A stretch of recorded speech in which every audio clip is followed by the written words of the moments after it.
신종 코로나 바이러스가 처음 발생한 중국 상황 알아보겠습니다. 이 바이러스가 급속하게 퍼지면서 중국은 전염병과의 전쟁을 벌이고 있습니다. 미국 정부는 우한 지역에 있는 자국민을 모두 철수시키고 총영사관도 폐쇄하기로 했습니다. 중국 베이징 전화로 연결해서 자세히 알아보겠습니다. 강성웅 특파원. 네, 중국 베이징입니다. 네, 미국 정부가 우한에 있는 자국민들을 모두 귀국시키기로 했군요. 네, 그렇습니다. 자국민을 귀국시키고 총영사관도 폐쇄하겠다는 겁니다. 조금 전 중국 외교부는 공지문을 통해서 미국의 전세기를 통한 우한 교민 철수 계획에 대해서 편의를 제공하겠다고 밝혔습니다. 아울러 미국 정부가 우한 총영사관을 폐쇄하고 자국 교민을 철수시킬 예정이라는 내용도 함께 설명했습니다. 자국 국민을 철수시키면 당연히 영사관도 필요가 없게 된다, 이런 논리인 것 같습니다. 화춘잉 대변인은 최근 미국 측이 우한 주재 미 영사관 직원들을 우한에서 철수해서 귀국시키기를 원한다고 요청했다, 이렇게 전했습니다. 그러면서 중국은 국제관례와 중국의 방역 규정에 따라서 필요한 협조와 편의를 제공하고 있다고 덧붙였습니다. 앞서 미국은 230명 정원의 전세기를 동원해서 모레 미국 시민과 우한 주재 총영사관에 파견된 외교관들을 자국으로 데려온다는 방침이다, 이런 보도가 나왔습니다. 네, 신종 코로나 바이러스 확산세가 거센데 어제하고 비교하면 좀 달라진 부분이 있습니까? 오늘 새로 발생한 사망자 숫자가 15명인데 하루 전에 증가했던 숫자 16명과 비슷한 숫자입니다. 사망자 수만 보면 다행히 더 늘지는 않았습니다. 늘었지만은 규모는 똑같다는 뜻입니다.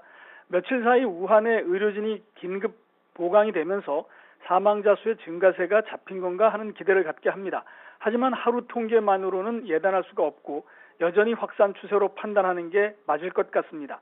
불과 3일 전만 해도 하루 사망자는 8명 정도였는데 지금은 15명 수준으로 2배나 뛰었습니다.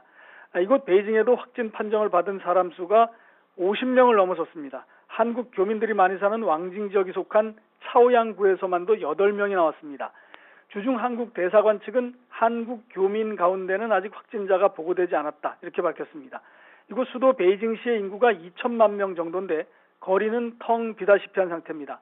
상당수가 귀성을 떠났고 또 나머지는 대부분 집에서 머물며 문밖 출입을 거의 하지 않고 있습니다. 오늘부터는 시외버스가 베이징과 외부로 연결되는 것이 금지됩니다.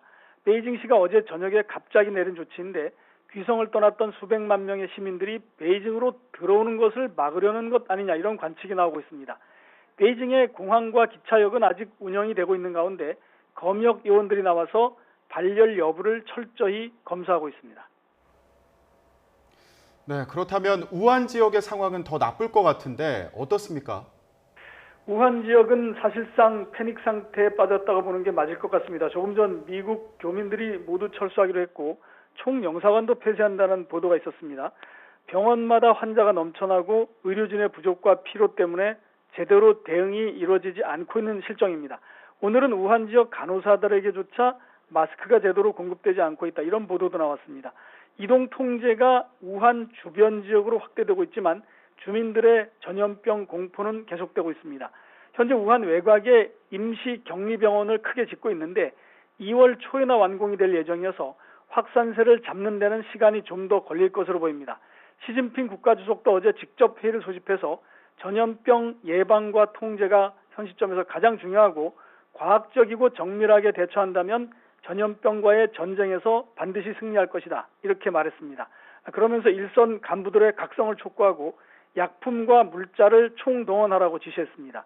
시진핑 주석이 초기 방역 부실을 질타하면서 전염병과의 전쟁을 선포하는 것이나 마찬가지여서 지금의 우한 지역 도시 봉쇄보다도 더 강도 높은 대처가 나올 가능성도 있어 보입니다.